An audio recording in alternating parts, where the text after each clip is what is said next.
Uluslararası İnsan Hakları Sözleşmesi'nin 10 Aralık'ta kabul edilişinin 75. yıl dönümü nedeniyle 10 Aralık'ta Doğu Türkistan başta olmak üzere birçok sosyal kuruluşun işbirliğiyle Dünya İnsan Hakları Günü ve Doğu Türkistan konulu seminer düzenlendi. Gazeteci Halis Özdemir'in başkanlık ettiği seminerde İstanbul Yetim Vakfı Başkanı Murat Yılmaz, Kültür Üniversitesi öğretim üyesi Doktor Kadir Tamiz ve kamp tanıklarından Gülbahar Celilova konuştu. Yetimler Vakfı Başkanı Murat Yılmaz, Doğu Türkistan'daki ceza kamplarının niteliği ve sonuçları konulu detaylı bir rapor verdi. Sayın Murat Yılmaz, Uygur bölgesinin herhangi bir şehrine veya köyüne giderseniz her türlü insan hakkı ihlalinin yaşandığını görebilirsiniz dedi ve şöyle ekledi. Kasım 2012'de Xi Jinping, Çin Devlet Başkanı seçildikten sonra 2013 yılında tek kuşak tek yol çalışma planını açıkladı. Aynı zamanda bir demiryolu planını da içeriyordu. Bu 8 trilyon dolarlık yatırım planı ve Pekin'den Londra'ya demiryolu projesi 100'den fazla ülkeyi kapsayacak. Bu planın açıklamasının ardından Çin, Doğu Türkistan'da aşırı şiddet içeren önlemler almaya başladı.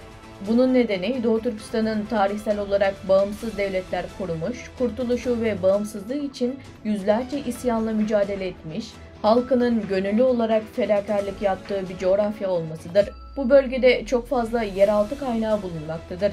Bugün Çin'in maden kaynaklarının %78'i Doğu Türkistan'dan gelmektedir. Doğu Türkistan'da petrol, doğalgaz, kömür gibi 138 doğal kaynak bulunmaktadır dedi. Sayın Murat Yılmaz konuşmasında Uygur bölgesinin Çin'in tek kuşak tek yol planının ana merkezlerinden biri olduğunu da vurguladı. Uygur elinden başlayan 7500 kilometre petrol ve doğalgaz boru hatlarının Çin'in iç illerine bağlanacağını söyledi. Sayın Murat Yılmaz, milyonlarca masum Uygur'un kaçırılarak cezaevlerine atıldığını vurguladı. 2017 yılından bu yana insanların çoğunu kaçırıp kamplara hapsetmeye başladılar. Doğu Türkistan'da her türlü insan hakkı ihlali görülmektedir. Sayın Murat Yılmaz, hapsedilen Uygurların onları kurtarmak için seyahat etme, avukat tutma, adli makamlara şikayette bulunma gibi haklarından mahrum bırakıldıklarını, dava açılmadan hapse atılacaklarını vurguladı. Sayın Murat Yılmaz konuşmasının sonunda Türkiye ile Çin arasında 2017 yılında imzalanan kriminal takas anlaşmasının derhal iptal edilmesi gerektiğini, bu anlaşmanın çok tehlikeli olduğunu, anlaşmanın TBMM'de onaylanması halinde Çin'in iade talebinde bulunacağını söyledi.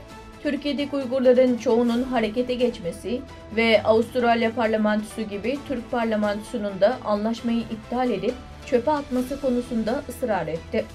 Toplantıda konuşan uluslararası ilişkiler uzmanı Doktor Kadir Tamiz, Uygurların karşılaştıkları insan hakları ihlallerinin son bulması için uluslararası alanda ve çeşitli ülkelerde kamuoyu oluşturulması gerektiğini söyledi.